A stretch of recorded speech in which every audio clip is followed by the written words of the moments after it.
दोस्तों, आप सभी का हमारे चैनल अक्सा की आवाज़ 2 में हार्दिक स्वागत है। अगर आप सबको हमारी कहानी अच्छी लगे तो प्लीज़ चैनल को लाइक, शेयर एंड सब्सक्राइब करना ना भूलें। हमारी आज की कहानी है गांव की गवार सासू माँ। माँ कहाँ हो आप? देखो बाहर पार्टी चल रही है और आप वहाँ कमरा बंद करके बैठी हैं। ममता जी बोली, बेटा रहने दे, मैं यहीं ठीक हूँ। बहू और उसकी माँ को अच्छा नहीं लगेगा। वहाँ माँ बेटी के भी दोस्त भी अच्छे अच्छे घराने से आए हैं और मैं कहाँ गांव की गंवार। अब मैं वहाँ गई तो कहीं बहू का मूड ऑफ हो जाए और उसके दोस्त सब उसका मजाक ना उड़ाएं। आदित्य बोला, कैसी बातें कर रही हो माँ? कल से आप अपनी बहू के जन्मदिन की तैयारी में लगी हुई हो। घर सजाने से लेकर यहाँ तक कि केक सब अपने हाथों से अपनी बहू की पसंद का बनाया है। इतनी मेहनत की है आपने और अब आप बोल रही हैं कि आपको जाना नहीं है। अब मैं आपकी एक नहीं सुनूंगा, वरना मैं भी नहीं जाऊंगा। अच्छा ठीक है, बड़ा हो गया, पर बच्चों की तरह जिद करनी नहीं छोड़ी। अभी तक आदित्य ने माँ का हाथ पकड़ा और बाहर ले गया कि तभी उसके फोन की घंटी बजी तो वह बोला, माँ आप चलिए, मैं अभी आता हूँ। बस का फोन है, इतना कहकर वह फोन से बात करने चला गया। उधर ममता जी पार्टी में पहुंची तो उनको वहां देखकर बहू और उसकी माँ की त्योरियां चढ़ गईं। बहन जी, आपसे कहा था ना मैंने कि आज आप अंदर ही रहना। अरे मेरी बेटी का जन्मदिन है, आज के दिन तो आप अपनी यह मनहूस शक्ल लेकर उसके सामने ना आती। रेखा की माँ तमतमाती हुई बोली, बहन जी मैं तो बहू को यह अपने हाथों से बना केक और यह तोहफा देकर आशीर्वाद देने आई हूँ, उसके बाद चली जाऊंगी। ममता जी नम आंखों से बोली, क्या तोहफा लाई है? यह घटिया सा केक और यह 150 रुपये का सलवार कमीज। अरे मेरी बेटी इस घर की नौकरानी नहीं है जो ऐसे कपड़े पहनेगी। उसकी एक एक चीज ब्रांडेड होती है, समझी आप? इतना कहकर रेखा की माँ ने केक और वह सलवार कमीज जिसे ममता जी इतने प्यार से अपनी बहू के लिए खरीद कर लाई थी, दरवाजे के बाहर फेंक दिया और हाथ पकड़कर वहां से उन्हें ले जाने के लिए कहने लगी। लेकिन आदित्य ने आकर उनका हाथ पकड़ लिया तो अपने दामाद को देखकर उन्होंने झट से ममता जी का हाथ छोड़ दिया। आदित्य बोला, आपकी हिम्मत कैसे हुई मेरे ही घर में आकर मेरी माँ के साथ ऐसा करने की? आप होती कौन है मेरी माँ को यहाँ से जाने के लिए बोलने वाली? यह उनका घर है, वह जहाँ चाहें वहाँ आए जाएं और अगर कोई जाएगा तो वह आप होंगी। अगर इतनी ही बेइज्जती का डर है तो आप अपने दोस्तों और अपनी बेटी को लेकर यहाँ से जा सकती हैं। आदित्य, यह तुम मम्मी से कैसे बात कर रहे हो? रेखा ने अपने पति को आंखें दिखाती हुए कहा। आदित्य ने खींचकर एक तमाचा अपनी पत्नी के गाल पर जड़ दिया और बोला, शर्म नहीं आती मेरी माँ का सबके सामने अपमान करवाती हुए, जिन्होंने 2 दिन से तुम्हारा जन्मदिन की तैयारी करने में ना अपना दुख देखा ना दर्द की परवाह की। यहाँ तक कि तुम्हारे लिए उन्होंने, नहीं बेटा रहने दे, आगे मत बोलना, तुझे मेरी कसम, ममता जी ने कहा। आदित्य अपनी सास का हाथ पकड़कर घर से बाहर करते हुए बोला, अब बस बहुत हो गया, आप अपनी बेटी की माँ बहन कर आइए, मेरे घर की मालकिन नहीं है और आज के बाद इस घर में कदम रखने की जरूरत मत रखना, क्योंकि अगर अब तुम माँ बेटी के कारण मेरी माँ की आंखों में एक भी आंसू आया तो मैं तुम दोनों को बर्दाश्त नहीं करूँगा। और अगर आपकी बेटी भी आपके साथ जाना चाहती है तो वह भी शौक से जाए, मैं अपनी माँ का ख्याल रख लूँगा। इतना कहकर आदित्य अपनी माँ को अंदर ले गया और उसकी गोद में सर रखकर नम आँखों से बोला, मैं आप ही बताऊं मैं क्या करूं? रेखा के लिए मैं आपको कैसे छोड़ दूं? वह क्यों मेरे जज्बातों को समझने की कोशिश नहीं करती? आदित्य रोते रोते अतीत में बहता चला गया। समझ में नहीं आता, मैं जब भी माँ से मिलने की बात करता हूँ तुम्हारा पारा इतना क्यों चढ़ जाता है? अपनी माँ से मिलना होता है या उन्हें यहाँ बुलाना होता है तब तो तुम्हारे चेहरे पर एक अनोखी खुशी होती है, फिर दूसरों के लिए वही खुशी तुम क्यों नहीं सोचती हो? सोचो, मेरी शादी को 2 साल हो गए हैं, तुम गिन के 2 महीने भी माँ के साथ नहीं रही हो, और जब मैं जाने की बात करता हूँ तो मुंह फुला कर बैठ जाती हूँ। खुद सास के लिए अच्छा नहीं करोगी और आगे चलकर उम्मीद करोगी कि सास तुम्हारे लिए सब कुछ करें तो कैसे होगा? बार बार समझा रहा हूँ, अपने व्यवहार में बदलाव लाओ, वरना एक दिन बहुत पछताओगे। आदित्य अपनी पत्नी से कहता है, रेखा बोली, देखो तो जरा, हमने आपके माँ के लिए कुछ कह दिया तो कैसे मिर्च जैसी आपको लगी। अरे यह आपकी ही माँ नहीं, दुनिया में जिसकी इतनी चिंता करते हैं, माँ को छोड़कर कभी बीवी के बारे में सोचा ही नहीं, क्योंकि बीवी तो बस सेवा करने के लिए लाए हो और कहते हो कि मैं बार बार मना करती हूँ, फिर भी आप बाज नहीं आते और हर 3-4 महीने में अपनी माँ से मिलने की बात करते हैं। अरे अगर अपनी माँ के पल्लू से ही बंधे रहना था तो क्यों की मुझसे शादी? मैं सोची थी लड़का नौकरी करता है, शहर में रहता है, तो मैं गांव की झंझट से दूर रहूंगी, पर नहीं, यहाँ तो माँ का बेटा ही बनकर रहना आपको पसंद है। मेरे भी तो भाई भाभी हैं, वह तो 1-2 साल पर आते हैं, और तो और मेरी भाभी आते ही कुछ घंटों में अपने मायके चली जाती हैं और अगले दिन मेरे भाई को भी वहीं बुला लेती हैं। आदित्य हंसकर बोलता है, हे भगवान, कैसी नासमझ औरत हो तुम, खुद ही ऐसी बातें कर रही हो, उसके बाद भी अपने ससुराल जाने से नानुपुर करती हो। कभी अपनी माँ से पूछ कर देखा है कि उसके माँ पर क्या बीती होगी? खैर रहने दो, तुम्हारी माँ क्या ही बोलेंगी। तुम्हारी माँ की तुम्हारी भाभी से बनती कहाँ है? तुमने खुद कहा था कि जब तक तुम्हारे भाई भाभी साथ रहते हैं तुम्हारी माँ एक पैसा खर्च नहीं करती, उल्टा तुम्हारे भाई भाभी से ही खर्च करवाती है।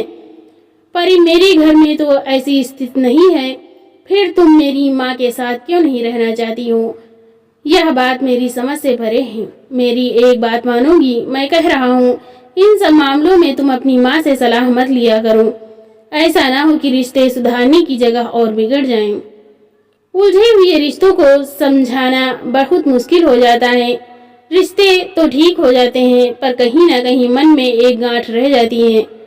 रेखा बोली, ठीक है, इस बार आपके कहने पर छुट्टी तो जा रहे हैं, पर हर बार की तरह अपनी माँ में ही चिपके मत रहना, और खबरदार, जो उनको यहाँ लाने की जिद की, पता चला हर बार आप कहती हैं और वह मना कर देती हैं, कहीं इस बार अगर उन्होंने हाँ कर दी तो क्या होगा? सोचा है? मैं अपने घर में आज़ादी से रहना चाहती हूँ। सास नाम का जहर मुझे मेरे घर में नहीं चाहिए। ऊपर से हर वक्त वह कुछ ना कुछ फरमाइश करती हैं, कुछ ना कुछ काम मुझे देती ही रहती हैं। एक पल को भी मुझे चैन नहीं मिलता। तो जाने से पहले ही तय करके जाओ कि आखिर करना क्या है। आदित्य बोला, तुम भी वही करती हो। बाबूजी के गुजरे हुए 2 साल से ऊपर हो गए हैं। सालों से माँ गांव में ही रह रही हैं और हम यहाँ शहर में रह रहे हैं। उसे भी तो शौक होता है कि अपने बेटे बहू के साथ कुछ पल बिताएं, और वहाँ गांव में हर वक्त किसी न किसी को मदद के लिए बुलाना पड़ता है। क्या अच्छा लगता है बार बार किसी से मदद लेना? अगर गांव वालों ने कह दिया कि अपना बेटा शहर में है, उसे क्यों नहीं बुला लेती, तो बताओ माँ क्या जवाब देंगी? रेखा बोली, ठीक है, जा रहे हैं तो मिलिए माँ से। माँ के साथ वक्त बिताने पर ध्यान रखिएगा। अगर मुझ पर सी नजर हटी तो मैं नाराज हो जाऊंगी, फिर मत कहना कि नाराज क्यों हो गई हो रेखा। कि इस बात पर आदित्य हंसने लगा, मन में सोचने लगा, सारी औरतों का एक ही हाल है, बस यही चाहती है कि पति उसके पल्लू से बंधा रहे और चारों तरफ घूमता रहे। और जाने की तैयारी करने लगा। 2 दिन बाद दोनों गांव पहुंचे। बेटे बहू को देखकर ममता जी बहुत खुश हुई। बेटे बहू के आने से पहले ही उन्होंने बेटे के लिए कढ़ी चावल और भरवा भिंडी बना रखी थी। वही बहू के लिए दाल भर की पूरी और खीर भी बनाई थी। आदित्य रेखा को इशारे करते हुए बोला, देखा, तुम्हारी और मेरी माँ में यही फर्क है। तुम्हारे आने की खुशी में उन्होंने 56 भोग बनाए हैं और तुम हो कि यहाँ आने से पहले ही उनके लिए गलत सोचने लगी। कई बार इंसान मन की बात सामने वाले को कहता नहीं और उसके सुनता नहीं, तो रिश्ते उलझते ही चले जाते हैं। जरूरी तो नहीं हर साल की तरह तुम्हारी सास भी बुरी हो। अब चलो माँ का थोड़ा हाथ बटाओ। रेखा मदद करने लगी और सबने एक साथ मिलकर खाना खाया।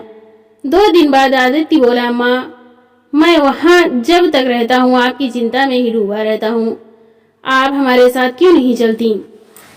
वैसे भी पापा का पेंशन अब लेने के लिए दफ्तर या पोस्ट ऑफिस जाना नहीं पड़ेगा, आपके अकाउंट में आपके पास आ जाएगा।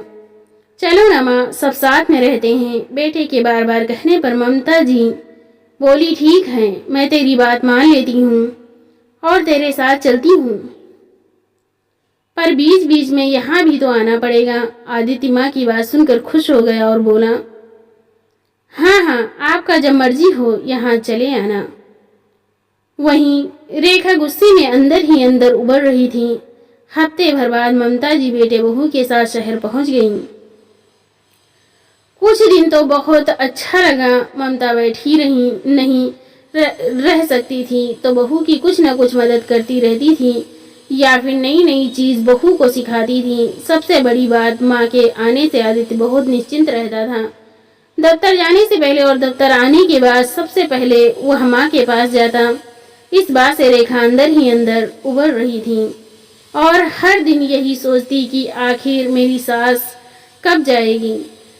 करीब 4 महीने बीतते होंगे। एक दिन सुबह में ममता जी बेटे को आवाज लगाई और बोली, बेटा आदित्य जरा इधर तो आना, मेरा एक काम कर दोगे? आदित्य बोला, हाँ हाँ हाँ क्यों नहीं, बताओ ना क्या काम है।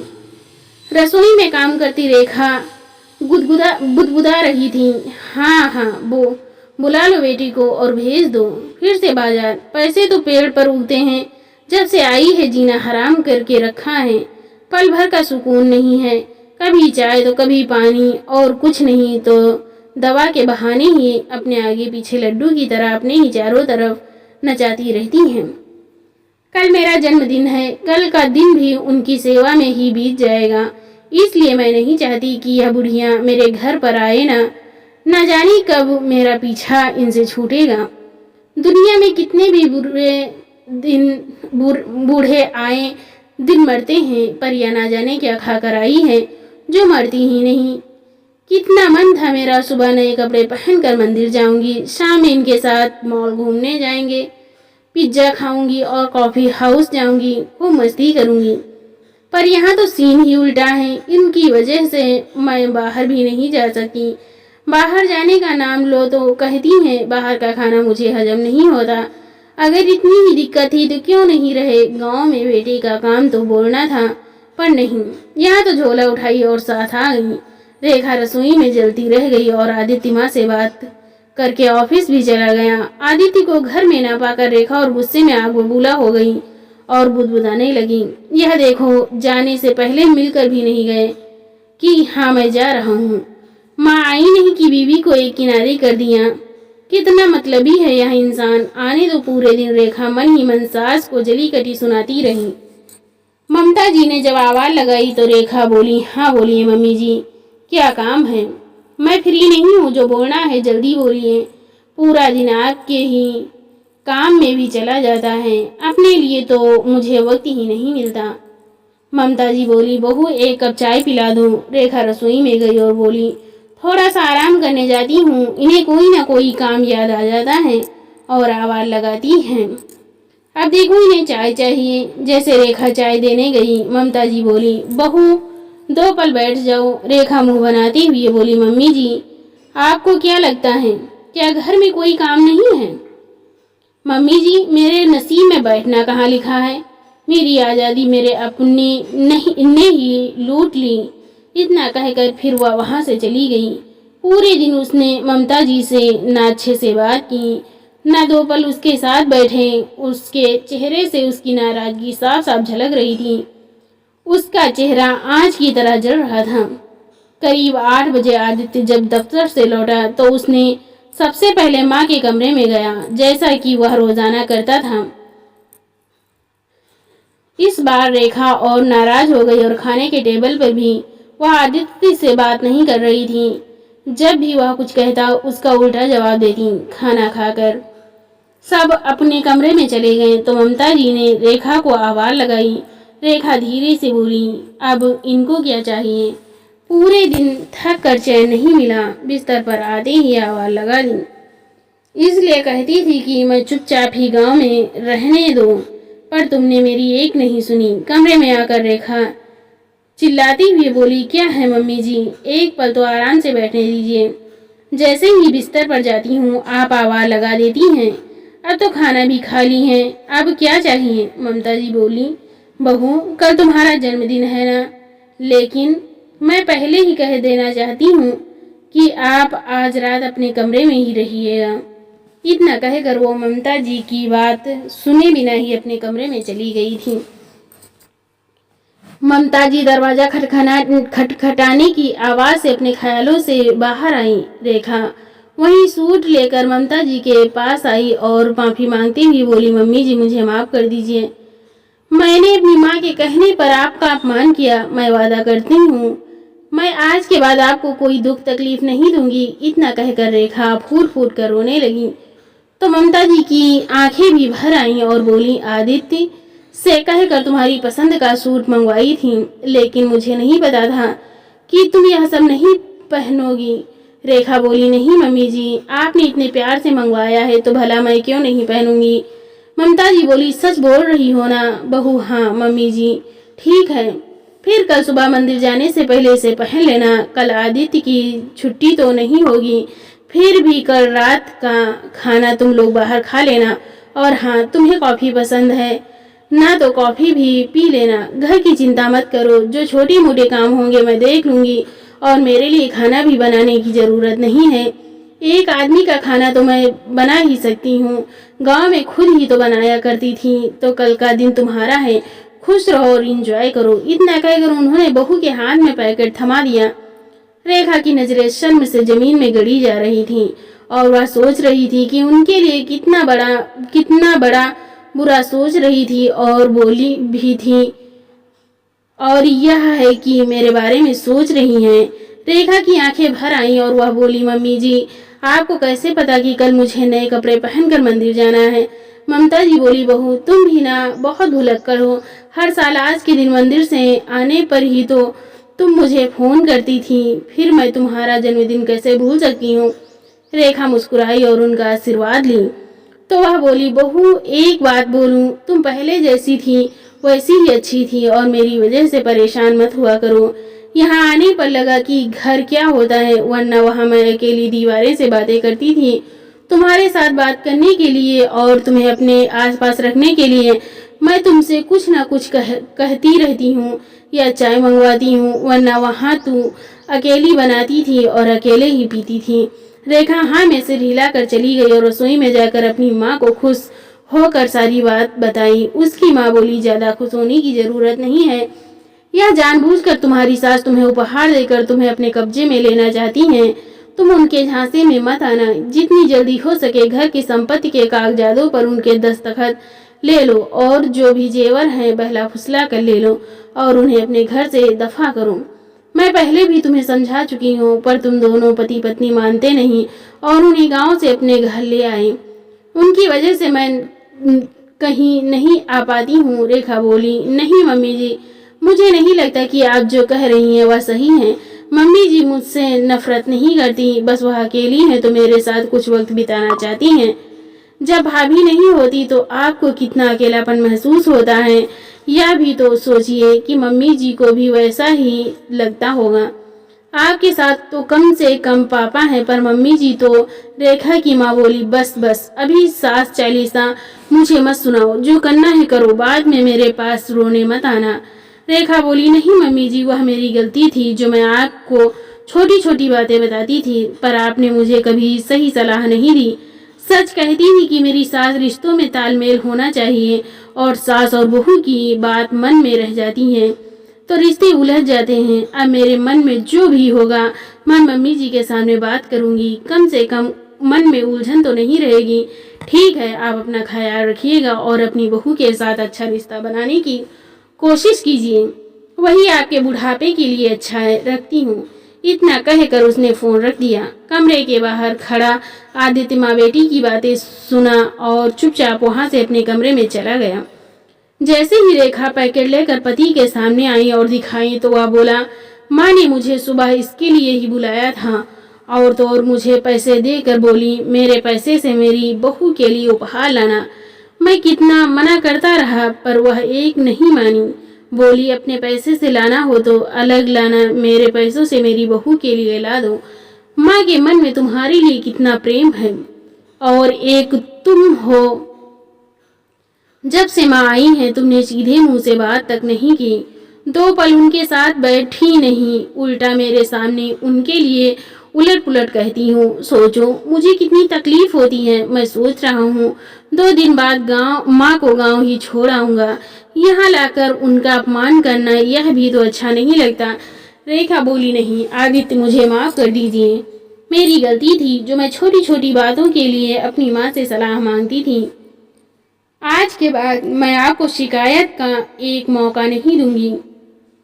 मम्मी जी कहीं नहीं जाएंगी, वह अपने बेटे बहू के साथ इसी घर में रहेंगे। मैं समझ नहीं पा रही थी कि आखिर वह मुझे बार बार छोटी छोटी कामों के लिए अपने पास क्यों बुलाती थी। वह मुझे अपने पास रखना चाहती थी अपने अकेलेपन को दूर करने के लिए। मैं बुद्धू जो समझ ही नहीं पाई। आदित्य कल जब हम बाहर घूमने चलेंगे तो मम्मी जी को भी ले चलेंगे, उनके लिए खाना बनाकर डब्बे में ले चलूंगी, इसी बहाने हम सब साथ चलेंगे। आदित्य हैरानी से रेखा की तरफ देखकर बोला, चलो अच्छा है, तुम्हें रिश्तों की पहचान तो हुई, वरना मैं सोच रहा था आखिर बुढ़ापे में मेरी माँ का क्या होगा। अच्छा हुआ तुम दोनों ने अपने मन की बात एक दूसरे से साझा कर ली, कम से कम अब रिश्तों के धागे तो नहीं उलझेंगे। रेखा बोली, मेरी और मेरी सास की जोड़ी नंबर 1 पर रहेगी और यह रिश्ता इतना मजबूत होगा कि किसी को के तोड़ने से नहीं टूटेगा। आज मुझे बहुत अच्छी नींद आएगी। कल सुबह मम्मी जी का आशीर्वाद लेकर मंदिर जाऊंगी और पूरा दिन उनके साथ भी तो रह पाऊंगी। इतना कहकर रेखा मुस्कुराती हुई लेट गई और आदित्य भी अपनी माँ के बुढ़ापे के लिए निश्चिंत हो गया और सोचा कि चलो अंत भला तो सब भला, कम से कम रोज रोज की चिक चिक से तो बचा। घर की बहू अगर सुधर जाए तो यह आदमी के लिए बाहर का काम करना कितना आसान हो जाता है। यह औरतें नहीं समझेंगी। अरे माँ बाप को उनके बच्चे नहीं आराम देंगे तो कौन आराम देगा, वरना कल को हमारी औलाद भी हमारे साथ ऐसा ही करेंगे। तो दोस्तों आपको मिलते हैं एक और नई इंटरेस्टिंग कहानी के साथ। बहुत बहुत धन्यवाद। Thanks for watching.